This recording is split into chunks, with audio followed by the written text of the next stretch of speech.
Welcome and thank you for assisting with our important follow-up phone-a-thon. Soon you'll be contacting those we haven't talked to yet regarding their gift decision to our capital campaign. If you've never participated in one, phone-a-thons are fast, effective, and fun. In fact, they really are the next best thing to being there, and second only to personal visits in terms of effectiveness. Experience shows that each of you will talk to up to 10 people per hour and get at least 2 or 3 gift commitments. And depending on your effectiveness in turning maybes and no's into yeses, you'll probably do even better than this. But before we get into the specifics of how we're going to go about this task of dialing for donors, let's start by reviewing some of the tools you'll be using throughout this phone-a-thon session.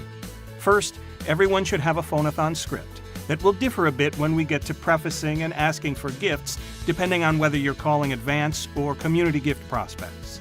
The script provides you with exactly what to say, so you can focus on how to say it. And it's extremely important that you stay with rather than stray from the script, and that you read it exactly as it's written, from hi to goodbye on every call you make. This will enable you to engage those you're talking with and yet control the conversation, helping to keep your calls short and on track. And the more calls you make, the more funds you'll raise. That's an absolute fact. It will also assure that you're presenting the case, prefacing your requests, and asking for gifts in the most polite, low-pressure, and proven to be productive ways. And its conversational style allows you, with repetition and practice, to sound increasingly natural, even though you're reading. In short, staying with rather than straying from the script is key to phone-a-thon success.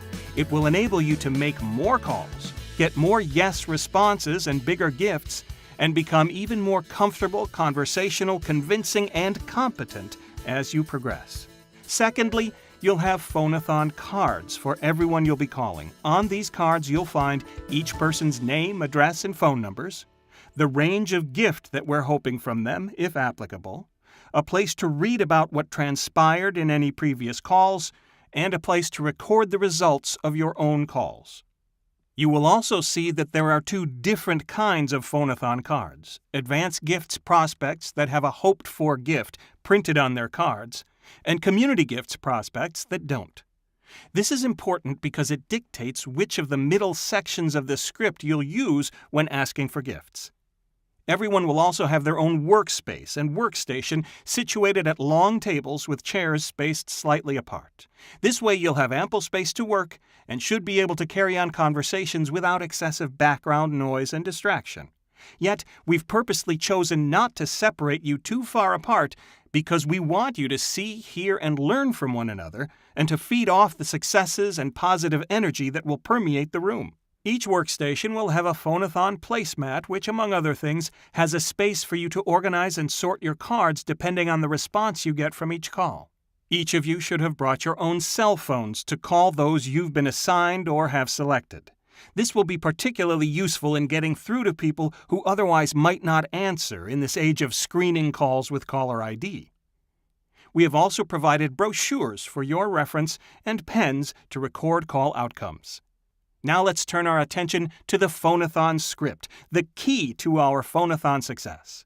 The script is broken into 3 parts: an introduction and explanation of our campaign section, a prefacing and asking for the gift section, which differs depending on whether you're calling and asking an advance gift prospect or community gift prospect for their gift, and a wrapping up the call section that will enable you to complete the call appropriately based on the different responses you may get. When making your call, greet the person who answers and ask to speak with the prospect by their first name if possible. If you're calling a couple, you can ask to speak with either member. Then, when the person answers, greet them in a way that confirms that it's the person you want to talk to. If you're unsure of how to pronounce their name, simply ask and add, "Did I pronounce your name correctly?" If you didn't, they'll tell you, and it'll get you off the hook and assure that you will pronounce their name correctly throughout the rest of the call. This is important because people love the sound of their own names. That is, if you're saying it right. Let's say, for example, that you're calling a person by the name of Nadieta Contributor. You'd say, "Hi, may I speak with Nadieta, please?" Then when Nadieta answers, simply say, Hello, Nadieta. Did I pronounce your name correctly? Next, introduce yourself. Tell them that you're calling from the church, and then involve them in the conversation by asking a question that most people will respond to positively. You'll do this by saying, Hello, Nadieta. This is I'm a donor calling from Mounting Needs Church. How are you tonight? If it's not a good time to talk, they'll let you know, and sometimes it's best to arrange a callback time to continue the conversation. But if the person responds positively to your initial question, let them know that you're a church member and you're calling to talk about their possible gift commitment to your campaign. This should be followed by another simple involvement question that will enable you to continue to control the flow of and move forward with the conversation. Continuing with our original example, here's what you're asked to say. Nadieta, I'm a member at Mounting Needs Church, and a group of us are here tonight calling people we haven't been able to connect with yet about their possible gift commitment to our capital campaign. Are you familiar with our campaign? Whether the person says yes or no to your question doesn't really matter because you're going to recap the purpose and goals of the effort for them anyway. Their answer simply dictates how you'll get into explaining it. For example, if the person says they are familiar with the campaign, you'd simply lead into the statement of purpose by saying, then, as you know, the purpose of our campaign is to... Conversely, if they're not familiar with the campaign, you'd simply say, well, the purpose of the campaign is to... and then proceed with the statement of purpose and explanation of our needs and goals. The statement of purpose and explanation of the campaign's needs and goals is unique to your church. And as with all the script, please read and explain it exactly as it's written. In essence, this section tells the person what you're raising funds for and how much money you need.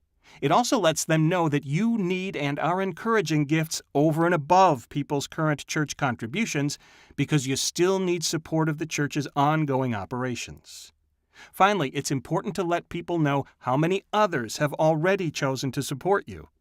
Now you're ready to lead into and ask for a gift, which is the next section of the script. Before you actually ask for someone's gift, it's important to preface your request properly by letting them know we have no way of knowing the type of gift they might be considering or are capable of. It's also important to let people know what others have done or what we hope for from them, because people need and appreciate this guidance. It helps to frame their gift-giving decisions. It also, in most cases, raises people's sights, which is what we want to do. So, for example, with our advanced gift prospects, you would preface asking for a gift by saying, Now, we have no way of knowing the type of gift you might be considering or are capable of, but we're hoping that you might consider a gift to our campaign in the $10,000 to $15,000 range. Or whatever the hoped-for gift is as it appears on the phonathon card. Then you'd go on to say, If you can do more, that would be great. Or if you feel our request is too much, we only ask that you do your best and want you to know that we'll be grateful for whatever you do decide to give. Community gift prospects, you'll preface the gift request a bit differently, but the same principles apply, as you say, Now, we have no way of knowing the type of gift you might be capable of or are considering, but many people we've already heard from are making commitments to our campaign of $100 or more a month for the next 3 years. Some are making gifts in the $50 a month range, and others are making gifts of a little less. After this preface, you will go on to actually ask for the gift in a way that is polite, low pressure, and proven to be productive. This involves using the phrase, would you consider a gift of, as a prelude to asking, or would a gift like this be possible for you, as a follow-up to your request. It also involves asking for something specific, because it gives you some place to go if someone says no. Additionally, asking effectively involves starting high. Begin with the highest hoped-for gift, because you might just get what you ask for, but rarely, if ever, will you get more. It also involves breaking down the amount requested into an initial gift amount and monthly installments, which is both more manageable and imaginable for most people. Use the back of the campaign brochure or script as a guide for these amounts. Effective asking may also involve asking again for a slightly lower sum, or asking, what range gift are you currently considering, if someone says no to your previous request. And the final key to effective asking is always pause after each request to give people time to consider and respond to your request. So putting it all together and following the script, here's what to say when prefacing and asking for advance gifts. Now, we have no way of knowing the type of gift you might be considering or are capable of, but we're hoping that you might consider a gift to our campaign in the $10,000 to $15,000 range. Or whatever the hoped-for gift as it appears on the phone-a-thon card is.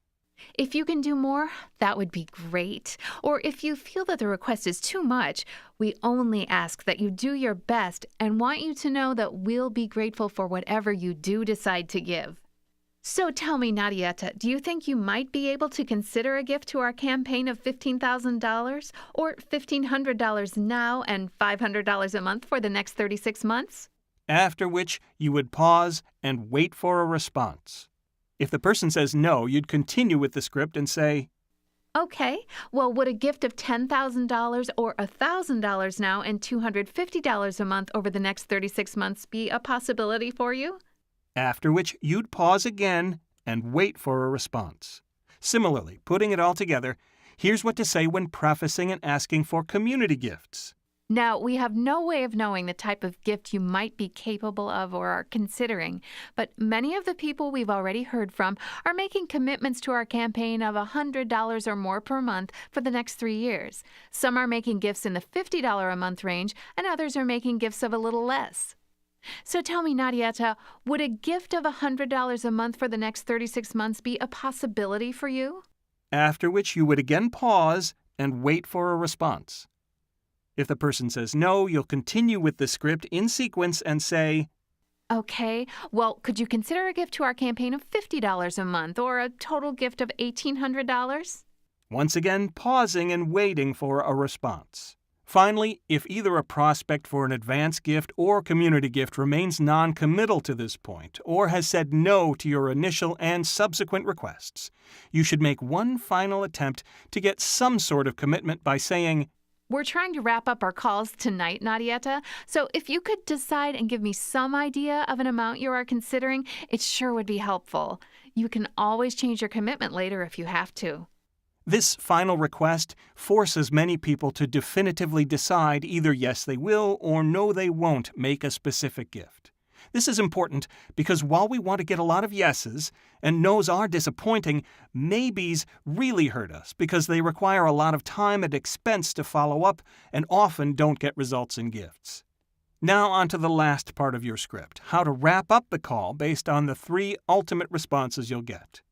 If the person you're talking to is still non-committal after all your requests, wind up the call by saying, If you'd like, we could call you back later for a decision. When would be a good time?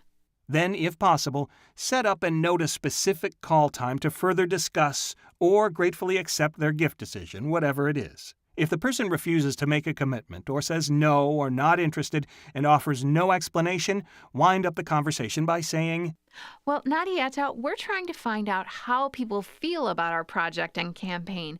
Is there any particular reason why you're not able or interested in making a gift commitment at this particular time? By asking why in a straightforward yet polite way, you'll often get some sort of explanation, which is good to know and may help us grow. And sometimes, if dealt with correctly, you may be able to turn an initial no into a yes and a specified gift. But even if that isn't the result, we'll still benefit from your asking and recording how people respond to this critical question. And finally, if the person you're talking to agrees to a specific gift, thank them and confirm the gift amount, timing, and payment arrangements. Then ask if they or their spouse work for a company that matches gifts. If they do, record the company name and address. It might go like this. Thanks, Nadieta. We really appreciate your support. Now, that's a total gift of $1,800 payable at $50 a month, right? Then, after confirming the gift and payment arrangements, say, Nadieta, do you or your spouse happen to work for a company that might match your gift? If they say yes, ask for the company name and location or address. Lastly, you should wrap up this and all of your calls, whether the response is no, maybe, or yes, by thanking the person you're talking to for their time and, if applicable, their gift. Now, not every call will go exactly as scripted or planned. Potential obstacles can either be barriers that prevent you from getting gifts or mere bumps in the road to your ultimate success. It's all in how you approach and address them. That's why there's a special section on your Phone-a-thon workstation placemats, where we've provided proven to be effective, scripted responses to some of the most common obstacles you're likely to encounter. We've even grouped these responses into categories so you can find and respond to each situation more quickly. Stoppers are obstacles that prevent you from going further with the contact or otherwise stop you in your tracks. Stalls are when people want to defer making a gift decision until a future time. Financial limitation are situations when people say they cannot afford to make gifts. And other are problems, questions, and concerns you're likely to encounter as part of the campaign. First, stoppers are situations where you can't practically or prudently proceed with the call because the person you want to talk to is not home, unavailable, deceased, say they're leaving or no longer a member of the church, or there is a family illness or death. If the person you want to talk to is not home or available, simply say, "When would be a good time to call back and reach them?" Then record on the call record part of your Phone-a-thon card the day and time they suggest you call back. For those who are deceased, leaving, or no longer a member of the church, simply say, "I'm sorry to hear that. We'll make a note of that and make sure they are removed from our list." For those who are coping with an illness or recent death, it's usually best to simply say, "Oh, I'm sorry to hear that. Perhaps it would be best if I were to get back to you sometime later. When would be a good time for us to reconnect?" Then make sure you write down the appropriate time on the call record form portion of the Phone-a-thon card. You'll also encounter those who want to defer making a gift decision until a future time.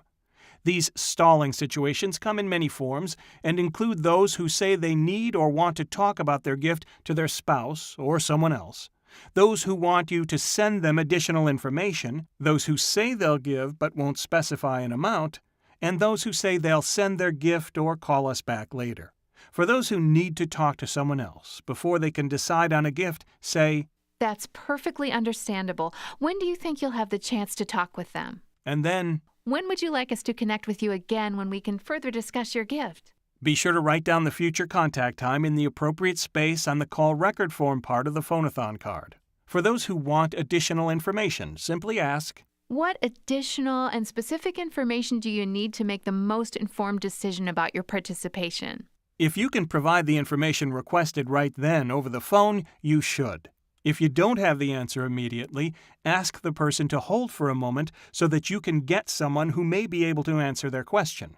Or if you don't have or can't find the requested information, or the person insists that the information be sent, simply say, "I'll be sure to get the information you requested, and then we can reconnect to continue our conversation and discussion about your gift decision. When in the next few days would be a good time to reconnect?" Then, once again, write down the future contact time on the Phone-a-thon card. If the person says that they will call us back to further discuss or to let us know what they've decided about their gift, or if they say, "I'll send my gift in when I've decided," you should say, "That's a generous offer, but it's actually easier, and I've been asked to get back to you to gratefully accept your gift or decision, whatever it is. When would be a good time for us to reconnect?" There will also be any number of people who'll say they can't afford to participate or make a gift for various reasons. Some examples are that they're retired and living on a fixed income, that they are or underemployed, that they have other bills and commitments, or that they are still in school. Others will flat out say that they can't afford to give and won't offer any other explanation.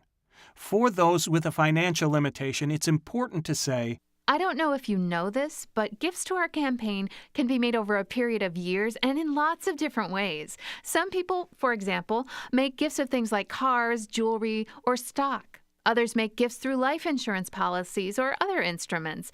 And of those who do give cash, most make their gifts in smaller, regular installments and pay them over a period of time. That makes gifts possible that most people would consider unaffordable if they were to be made outright.